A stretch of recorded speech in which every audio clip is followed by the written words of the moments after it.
with the Q&A. Glad you got to join us tonight. Check. Hey, everybody, y'all doing all right? Y'all ready for these questions and answers? This is my favorite part. We already got some really great questions coming in. I'm Lady J, y'all. It has been such an honor and a privilege to come here every month and be here at the table. And it is such an honor that you guys continue to show up. So clap it up for yourselves, seriously. Again, make sure you get your questions in. I'm going to try to get to as many as possible, and I want to remind everybody, you have your prayer card. So please fill out your prayer card, and we'll collect them at the end. And if you need a prayer card, just raise your hand, and we'll get to that. That word almost took me out. That steward one got me. I don't know, Pastor. He said, if you can't handle 40,000, you can't handle 50. I'm like, try me, God. Let me see. Just test me. All right. So, of course, we have Pastor Carter back up here, and this is Miss Yolanda Shuford. She is the Chief Communications and Public Affairs Officer at BRYAN Finance. So y'all clap it up for her. Thank you so much for being with us today. All right, we're going to jump right into our questions. It says, can you talk about the difference between waiting on God and letting God work in the situation versus doing nothing? Faith without works is dead, right? Yeah, you want to go? Go ahead. I can start. That's a really good question, and a couple of ways to think about that. So, when you're waiting on God, doesn't mean you're not moving. That's right. You know, when you're waiting on God, that just means you're wanting to hear from Him. So, when you're in that moment of surrender that Pastor Carter talked about, that's the moment that you're most vulnerable, right? So that's the moment that you're listening to God, you're waiting to hear. But you can move. What I always tell people is, while you're waiting to hear from God, take a step. If you don't feel comfortable, then step back. And then continue to pray and continue to listen to Him and to hear what He has to say and pray the right prayers. Of God, I sometimes you have to be deliberate. Hey, I need to hear from you, like, you know, and then sometimes He doesn't answer right away. So you have to just be still. So that to me is the biggest difference. Yeah, I fully agree. Like waiting doesn't mean you're not doing anything, right? As she mentioned, waiting doesn't mean, waiting is still active, right? Waiting is an active step where you are believing Him, where you are trusting Him, you are expecting Him, you are ready for Him. I mean, it's like you getting ready. Like, waiting on God doesn't mean, just because you're waiting on God to get the house, doesn't mean that you're not right now getting your credit right. Doesn't mean right now you're not saving something. It doesn't mean that you're just saying, well, He'll give me the house, I'm just going to wait on Him to do it. And right, no. It means that you are preparing for what you're asking God to do. And so your waiting season is still a working season, right? You're still working, you're still preparing, you're still trusting Him to do it, right? It's just that as you do it, you're seeking Him. As Yolanda said, you are seeking Him step by step as you do it, right? So waiting doesn't mean that you're not doing it. Waiting is active, right? As I actively trust and wait and work on what God has told me to do in this season. Okay, that's good, but I have to say, sometimes I think we look for signs, and I know that we're not supposed to go off of our emotions, and we get confused sometimes as to, is this me being uncomfortable? Is that God, or is that Satan trying to keep me from something huge? Which kind of goes into the next question. It says, we all hear, keep going with your business, because as soon as you want to give up, that may be the year that you win. But how do I know to surrender or keep going if my business is costing me rather than helping me? Because you hear these stories all the time. It was like, I was down to my last dime, and then all of a sudden, God came through. I think you have to look back at, I hear a lot of people say, I'm going to step out on faith. But it's their emotional decision versus what God actually had them to do. So I think you have to go back and look at, if God truly gave you that vision, truly gave you that to write the book, to start the business, to whatever it is, then you have to really sit still inside yourself and trust Him for what you know He can do. I always feel like God will never leave. I mean, I just have to think sometimes that, you know what, you brought me this far, God. I know you wouldn't do this to me, you know. But I mean, but if he gave you the vision and it truly was his, you have to walk in the faith and trust him for what you know he will do. That's really good. And I mean, it's like she said, I mean, sometimes, like you can ask the Lord for it, right? And he gives it to you, right? When he give it to you, like, man, like it's more work now than it was before. You know what I mean? Like, dang, you ask God for it, right? The job, the opportunity, or even the business, right? And that thing is demanding, right? So I think it takes faith for God to open the door. But it also takes faith when God opens the door, right? That it's both and. And just because it's hard don't mean it's not of God, right? Just because the relationship gets hard, just because the job gets hard. I mean, like my dream and goal when I was in, I always wanted to be a pastor. That's what, I know that sounds weird, right? But I did, right? I wanted, not always, like when I was 17, 18. I wanted to help people. I wanted to do that right. But man, shoot, there's sometimes where you just be like, man, listen, man, you know what I could be doing, you know what I mean? Like, man, you know what? Listen, I'm about you and you. I'm about done with that one, right? You know what I mean? It's just, there are times when the load and the work gets hard. It's not that you, even when I was teaching school, it's not that you question what God has called you to be. It just means there are seasons where it's difficult. And in those seasons of difficulty, that doesn't mean that we got to be careful about the enemy making us doubt what God was saying, doubt what God was. That's why you need the right circle. People that love God, people that can pray for you. That's when you got to seek God and get clarity for it. But that doesn't mean, sometimes it does, but sometimes it's just a rough season. But if you stick through that season, that could be the year when everything changes. And you just got to trust him through those seasons. Now, Jay, you know that you've been through this, man. You can tell us. Yeah, I definitely have been through it. But I have to be honest, like, I think it gets to a point when God is changing direction in your life, it literally can be confusing, right? So good, so true. Not only can it be confusing, sometimes when you feel like you personally have messed up so much, Sure. you start doubting yourself. And then when you doubt yourself, then you start doubting God, because I'm thinking, is this God or is this like me? Am I making this decision? And so I find myself right now in this season kind of wavering back and forth so much, when there was a season that I was so sure of hearing from God, you know? And that's just the reality of it sometimes.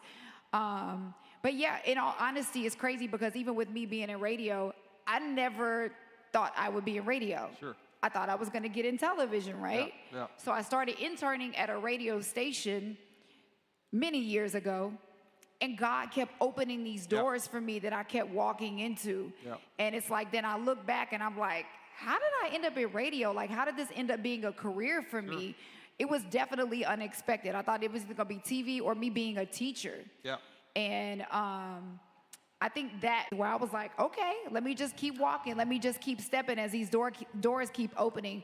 And I think that's a lot of what a lot of people may be going through. Like, you have your mind set on one thing, but you're in something totally different right now. It's because God knows your gift sometimes better than you do. Right. You know? Yeah. And my story's opposite of hers. I started in radio, wanted to be in TV, and ended up in TV. That's right. And then got out of TV altogether and went into corporate America. So you just have to let those ebbs and flows go. When I speak at colleges all the time, the kids always ask, what it's like to change careers? You just sometimes just got to go with it and follow the ebbs and flows of your career. Oh, man. But it was that radio job that then got me to the TV job that then got me to corporate America, to a real job where we have holidays and things. Exactly. And you just never know. I mean, when I was in high school, I worked at a cleaners, right? That wasn't setting me up for anything, at least I didn't think. But it taught me people skills. Like, I knew everybody's name that walked into, you know, the play, you know, into the cleaners. I could call everybody by name. Like, I was working on broadcasting at that time without even knowing it. I mean, it was the cleaners, you know what I mean? Shouts out to Cadillac Cleaners, okay. And the other I used to be starched up. Y'all know, just saying. The other thing that she had mentioned that I wanted to just touch on just for a second is when you spend time with God, you learn the signs and the signals that he has for you. It's just like when you get in a relationship with a young man or a young woman. What do you do to nurture that relationship? You spend time with them. You talk to them. You go on dates. you meet families. You got to bring God into that same situation. You got to spend time with him. You got to talk to him. You got to pray.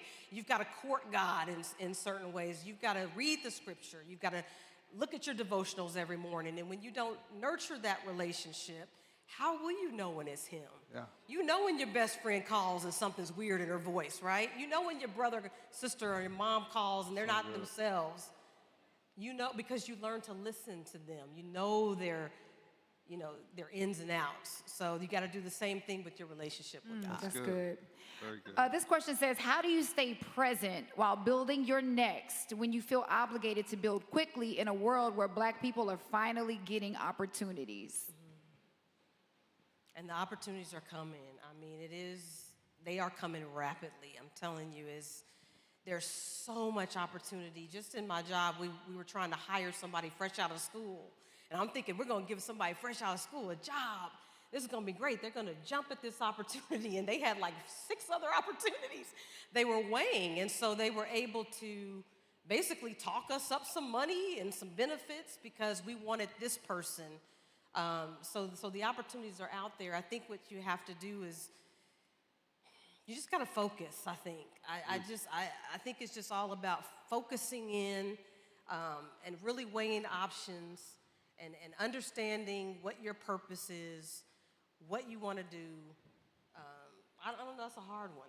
No, I think you're right. Yeah, I mean, you can't do it all, right? So if you feel like the Lord has given you a unique talent, a unique gifts, a business idea, a concept, right?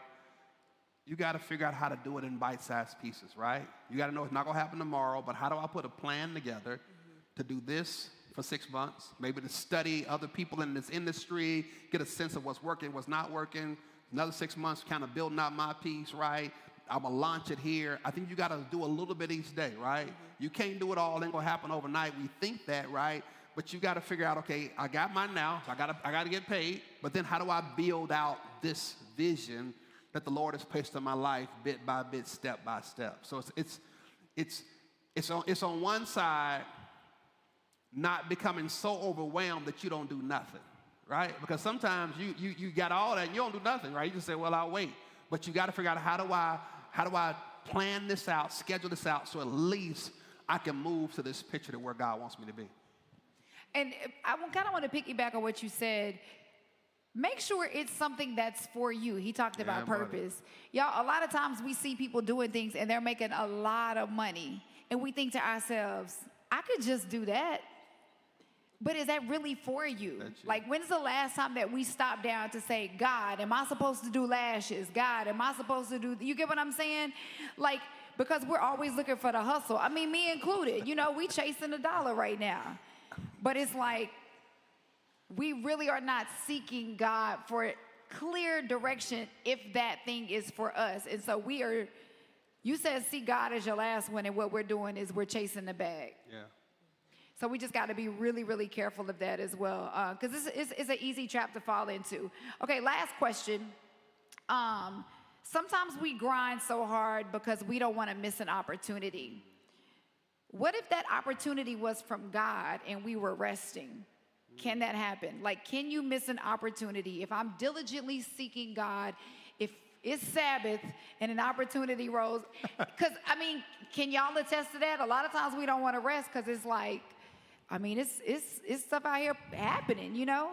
So can we miss an opportunity from God if we are focused on him and, you know, taking that time for ourselves?